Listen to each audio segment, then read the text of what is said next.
Alright everyone, welcome back to another video. Last time we left off, showing Ciano and Debano being executed. Also, I hope if you do celebrate it, I hope you had a wonderful Easter yesterday, and if you don't celebrate it, I hope you had a wonderful Sunday. But, now on to... In the Bright of a Full Moon, January 4th, 1944. Night, and the shells are falling.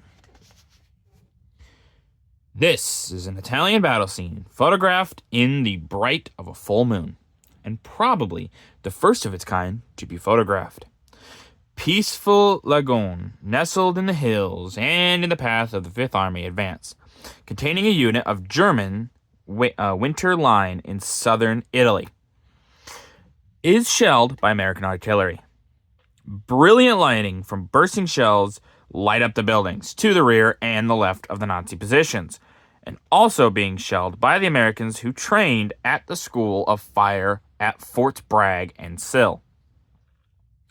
The use of artillery was going to play a big role in the Allied drive through Italy. So yeah, we can see bright of the full moon and the bright of the shells. All the shells bursting here.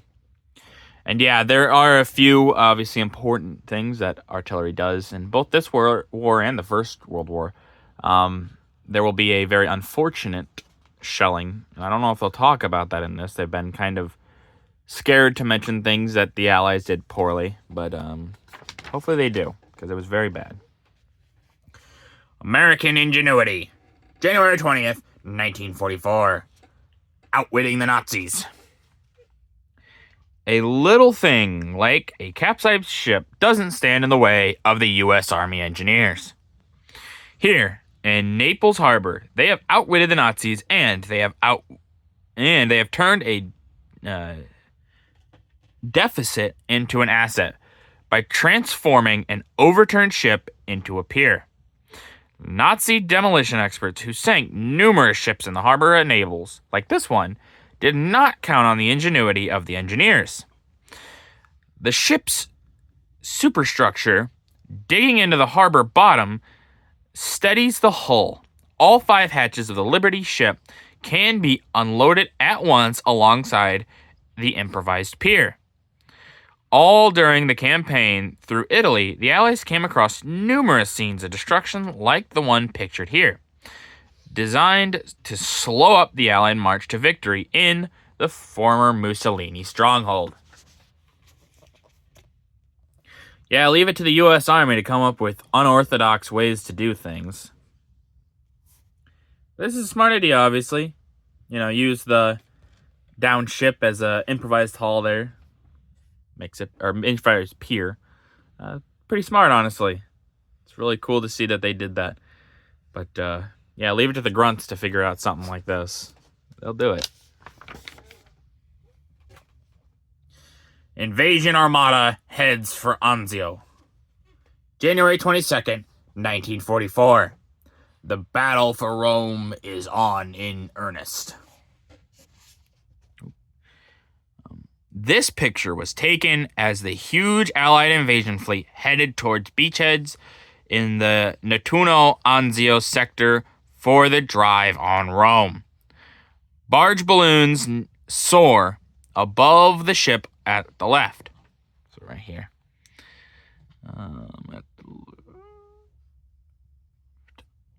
An LST landing ship tanks, while in the center and right background of the sea is covered with invasion craft of various types.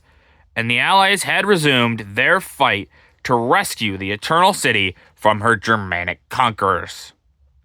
The first phase of the maneuver actually started on January 17th, when Canadian troops on the east coast of Italy launched an attack towards Pescara. About the same hour, the British, near the west coast, stormed across the Garigliano River. Soon afterwards, the Americans succeeded in establishing 2 bridgeheads across the Rapido River. These they later lost, but the purpose had been served. Meanwhile, Allied planes had bombed out the 3 railways leading down to Rome from the north. So, passage of troops and supplies by the enemy was temporarily blocked. On Friday, 21st, bombers knocked out the German headquarters for the Rome area, and early on Saturday morning, the Allied floating army landed some 35 miles south of Rome, in the neighboring harbor at Nettuno. For some weeks, the issue was in doubt, but by the end of February, the landings were fully established and the Allies were on the road to Rome. So yeah, obviously, like they said, the Allies do get established and they're on the way to Rome, but it's going to take them a while. Rome, well, not just Rome, but Italy in general is very much a slow, campaign just in general. The Germans put up a huge defense here, and it just takes forever to get through those defenses in Italy. But yeah, they're going to do their best to... the Allies are going to do their best to free the Eternal City. Sailing along on the road to Rome. January 22nd, 1944. The sea leads to Apagnoe. An American soldier is silhouetted against a stretch of water covered as far as the eye can see, with craft of Allied invasion fleet bound for the beachheads in the Nettuno-Anzio area. The Allied troops had been prepared for a deadly battle on the beach, but to their astonishment, there was no opposition. Their surprise was nothing to that of the few Germans who had been left to garrison the area. And it was not until 4 days later that units of 2 German divisions arrived to launch counterattacks against both flanks of the Allied positions. On the right flank, the attacks were in the neighborhood of Littoria. On the left flank, the enemy struck near Carosetto. Yeah, I mean, I'm sure many of the Germans were very surprised, because this is kind of a goofy tactic. They just kind of land way up high, behind enemy lines, basically, and they just kind of show up. So if there was only actually a few troops there, they'd have been like, hello? Please go away. But yeah, the Germans get the divisions here and hold them back for at least a little bit. The Anzio beachhead is established. January 22nd, 1944. A landing is made at Nettuno.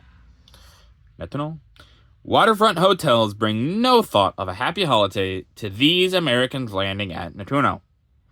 The Fifth Army troops charging ashore south of Rome wonder if the one-time exclusive playground houses hidden Nazis. In the bottom picture, a mobile crane is unloading material from one of the landing craft, which helped engineer the successful amphibious end run. 4 days later, Marshal Kesselring was able to launch a counteroffensive with his Axis forces. So yeah, obviously this would have been really pretty to the Americans, but they would have been like, man, we don't want, or not just the Americans, but the Allied soldiers, but they'd have been like, man, this sucks. There's probably enemies in those, or they probably thought that at least. And yeah, Kesselring will have to do pretty hard work to defend this, but the Allies come ashore at Anzio Nettuno. January 22nd, 1944. A beachhead is established. In the picture at top, ducks loaded with infantrymen swarm ashore in the Anzio Nettuno sector, and below, American soldiers who participated in the invasion south of Rome move their equipment along the beach at Nettuno. The first stages of the Battle of Anzio passed off without a hitch, but the trouble came later when the Germans were able to throw in reserves. Now we can see all the ducks unloading as much as possible. But yeah, the Germans are going to be able to get more divisions up and throw them in defense of this area. And they will hold it decently well. They will lose some land, but the landings here don't make the biggest impact like the Allies probably would have wanted. They do make an impact, but not like they would have wanted, I would say. Moving ahead by land and by sea. January 23rd, 1944. The Germans feel our strength. In the picture at top, landing craft including ducks head for the beachhead at Anzio, while in the picture below, big British self-propelled guns move into firing positions somewhere on the Rome beachhead. These heavy weapons were used to good advantage at Anzio. Yeah, having these big artillery pieces, basically, or, well, self-propelled guns, definitely going to be helpful. But with that, that's going to do it for this video. If you guys liked the video, leave a like. If you didn't, leave a comment. Tell me what I can improve on. I always appreciate your feedback. And as always, subscribe. It really does help out the channel. Thank you.